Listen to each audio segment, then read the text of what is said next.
ദൈവവചനത്തിൽ ജീവന്റെ പുതുവഴിയിലേക്ക് കർത്താവ് നമ്മെ കൂട്ടിക്കൊണ്ടുപോകുന്ന ചില വ്യവസ്ഥകൾ നമുക്ക് കാണാൻ കഴിയും.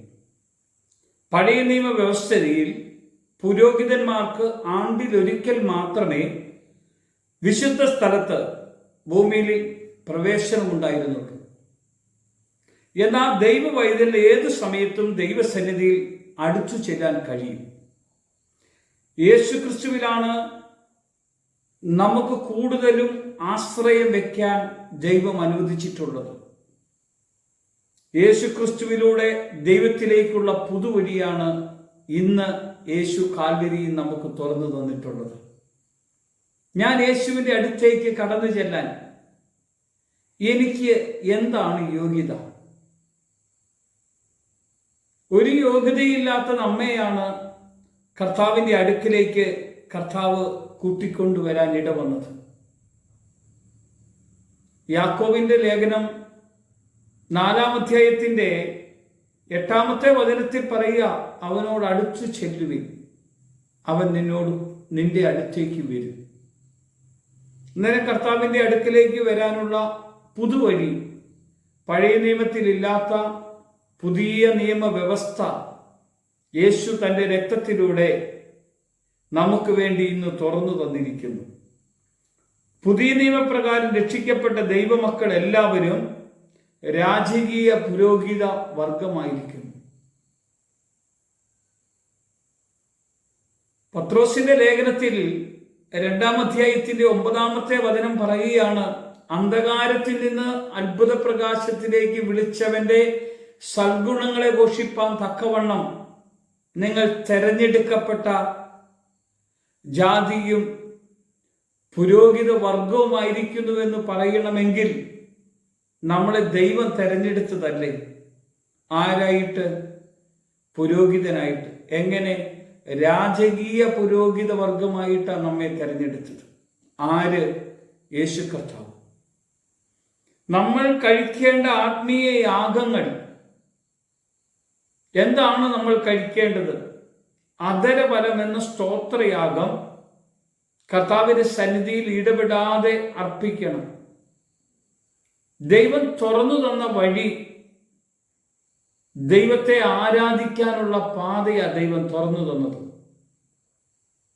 റോമാലേഖനം 12-ാം അധ്യായത്തില് നിങ്ങൾ ഈ ലോകത്തിന് അനുരൂപമാകാതെ പ്രത്യുത മനസ്സിന്റെ നവീകരണം വഴി രൂപാന്തരപ്പെടണമെന്ന് കർത്താവ് പറഞ്ഞപ്പോ ദൈവഹിതം ഇന്നതെന്ന് തിരിച്ചറിയേണ്ടതിന് മനസ്സു പുതുക്കണം.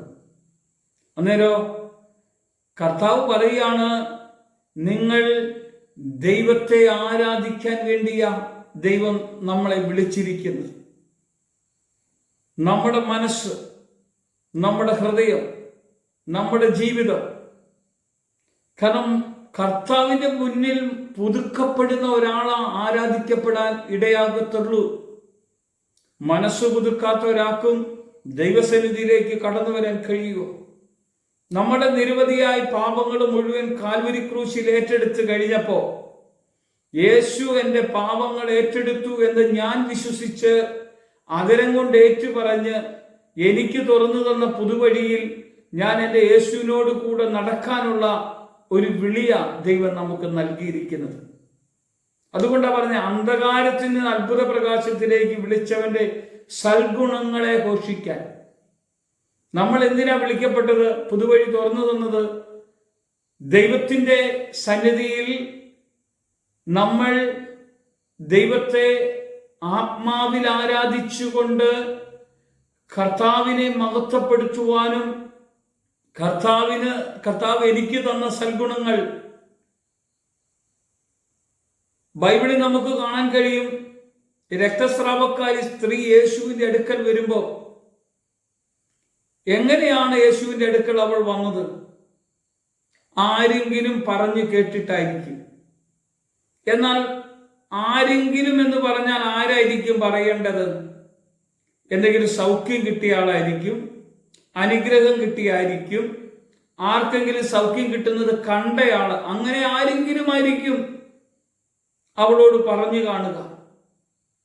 ഞാൻ പറയാം, നമ്മുടെ ജീവിതത്തിൽ നമ്മെ കർത്താവ് ഇതുപോലെ ദൈവം പ്രവർത്തിക്കുന്ന സൗഖ്യം കണ്ടിട്ടും സൗഖ്യം അനുഭവിച്ചിട്ടും സൗഖ്യത്തിന്റെ വഴിയിലേക്ക് നമ്മെ വിളിക്കുന്ന ദൈവത്തെ നമ്മൾ ആരാധിക്കാൻ തുടങ്ങണം. നമ്മൾ മറ്റുള്ളവരോട് ഈ കർത്താവിന്റെ അടുക്കലേക്ക് വന്നാൽ നിങ്ങളുടെ ജീവിതത്തിൽ കർത്താവ് പ്രവർത്തിക്കുമെന്ന് പറഞ്ഞു കൊടുക്കുമ്പോൾ നമ്മൾ അറിയാത്ത ഒരാളെ കുറിച്ച് പറഞ്ഞു കൊടുക്കുകയല്ല, അറിഞ്ഞ് അനുഭവിച്ച ഒരാളെ കുറിച്ചല്ലേ പറഞ്ഞു കൊടുക്കുള്ളൂ. എൻ്റെ കർത്താവ് പ്രവർത്തിക്കാൻ മതിയായ ദൈവം.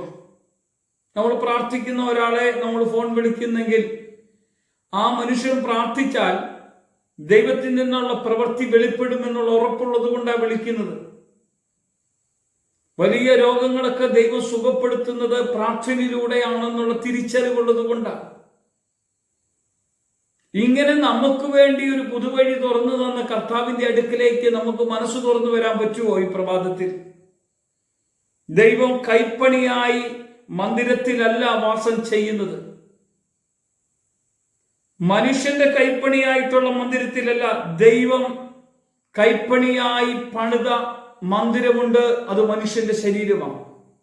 മനുഷ്യന്റെ ഉള്ളിലാണ് ദൈവം വസിക്കുന്നത്. ഇതാണ് സ്വർഗീയ കൂടാരം. നമ്മുടെ ഉള്ളിൽ കർത്താവ് വാസം ചെയ്യുന്നു. നമ്മൾ തിരിച്ചറിയണം. പാപം ചെയ്യുമ്പോൾ ഓർക്കണം ദൈവം നമ്മളിലുണ്ട്. നുണ പറയുമ്പോൾ ഓർക്കണം ദൈവം നമ്മുടെ കൂടെയുണ്ട്. കർത്താവിന്റെ മന്ദിരമാണ് നമ്മൾ. മറ്റുള്ളവരെ എതിരെ നമ്മൾ എന്ത് ചെയ്താലും അത് ദൈവ മന്ദിരത്തിൽ കർത്താവ് വസിക്കുന്ന ആലയത്തിന് വിരോധമായി ചെയ്യുന്ന പാപമായിരിക്കും. ഒരു നിമിഷം നമ്മളെ ഒരുക്കാം പ്രഭാതത്തിൽ. കർത്താവേ, എനിക്കിന്ന് പുതുവഴി തുറന്നു തന്ന കർത്താവിന്റെ കൂടെ ഹൃദയവും മനസ്സും തുറന്ന് ആരാധിക്കത്തക്ക വിധം എന്നെ ഒരുക്കണം. പരിശുദ്ധാത്മാവിന്റെ സാന്നിധ്യവും കൃപയും എന്റെ മേലേക്ക് അങ്ങ് ചൊരിഞ്ഞു തരണം. കർത്താവ് മഹത്വം എടുക്കണം.